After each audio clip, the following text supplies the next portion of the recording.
Shalom Bapak Ibu Saudara yang dikasihi Tuhan Yesus Kristus. Selamat siang, selamat kita berjumpa kembali dalam renungan pada siang hari ini.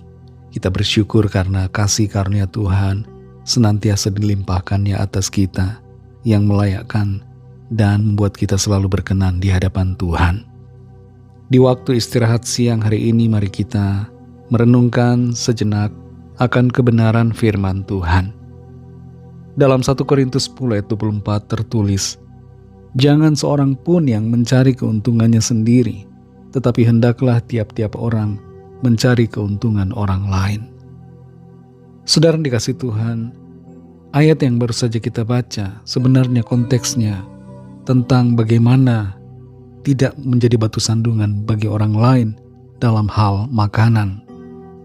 Tapi ada satu inti atau yang menjadi hakikat dari ayat ini, yaitu supaya kita tidak berfokus pada diri kita sendiri, tapi berfokus juga kepada orang lain atau sesama kita. Kebenaran dalam ayat ini bisa diterapkan dalam berbagai aspek di hidup kita, termasuk juga dalam hal berdoa. Bagaimana kita berdoa? Jangan hanya fokus pada diri kita, tapi juga berdoa dengan berfokus pada orang lain, termasuk dalam hal doa makan yang setiap hari kita ucapkan pada Tuhan.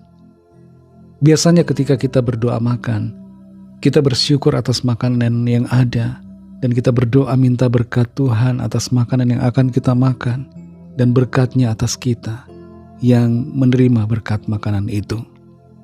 Tapi pada saat ini saudara, mari kita belajar untuk berdoa secara tidak egois dalam doa makan yang sering kita ucapkan.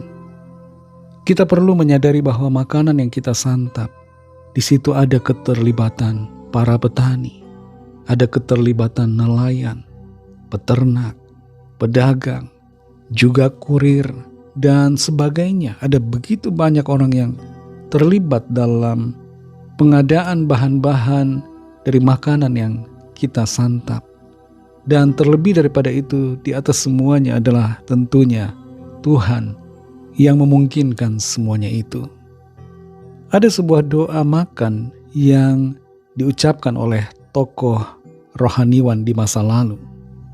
Dalam doanya dia bersyukur untuk makanan yang ada, dan dia berdoa kepada Tuhan bagi orang-orang yang menanam, yaitu para petani, dan juga orang-orang yang mengantarkan makanan itu lewat darat atau laut. Dia mendoakan untuk para nelayan yang telah menangkap ikan, berdoa buat para peternak yang telah memelihara ternak, dan para penjual yang mendistribusikan bahan-bahan makanan ini, serta berdoa buat orang yang mempersiapkan makanan itu. Dan tidak lupa juga berdoa untuk orang-orang yang sedang kekurangan makanan. Jadi selain berdoa syukur untuk makanan yang ada, kita bisa mendoakan orang-orang lain yang telah memungkinkan makanan itu tersedia di hadapan kita. Saudara yang dikasihi Tuhan, dalam rentang waktu yang singkat ketika kita berdoa makan, sisipkanlah doa untuk orang-orang yang telah bekerja, telah berupaya, telah melakukan kegiatan sedemikian rupa sehingga makanan itu tersedia di hadapan kita. Dengan doa yang demikian, kita tidak mencari keuntungan bagi diri kita sendiri, tapi kita juga mencari keuntungan bagi orang-orang lain. Maksudnya adalah kita tidak fokus untuk diri kita mendapatkan berkat Tuhan, tapi kita juga mengingat orang-orang lain supaya mereka pun diberkati Tuhan. Mari kita berdoa. Terima kasih Tuhan Yesus untuk firman-Mu yang sudah kami dengar, yang mengajar kami untuk mengingat orang-orang lain dalam doa kami, termasuk doa makan. Dan tolong kami supaya kami punya hati yang peduli kepada orang-orang di sekitar kami.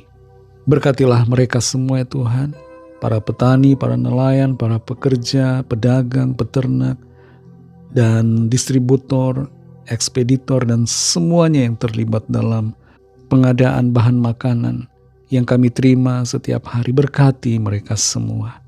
Terima kasih Tuhan, kami mengucap syukur atas firman-Mu yang kami dengar saat ini. Berkati kami di sisa hari ini Tuhan, agar setiap yang kami kerjakan Tuhan tolong dan Tuhan mampukan kami untuk menjadi berhasil. Dan lebih daripada itu, agar hidup kami senantiasa memancarkan kemuliaan Tuhan bagi orang-orang di sekitar kami. Dalam nama Tuhan Yesus Kristus kami sudah berdoa dan mengucap syukur. Haleluya. Amin. Puji Tuhan, saudara yang dikasihi Tuhan. Selamat melanjutkan aktivitas saudara. Tuhan Yesus memberkati dan sampai jumpa dalam renungan yang berikutnya. Haleluya.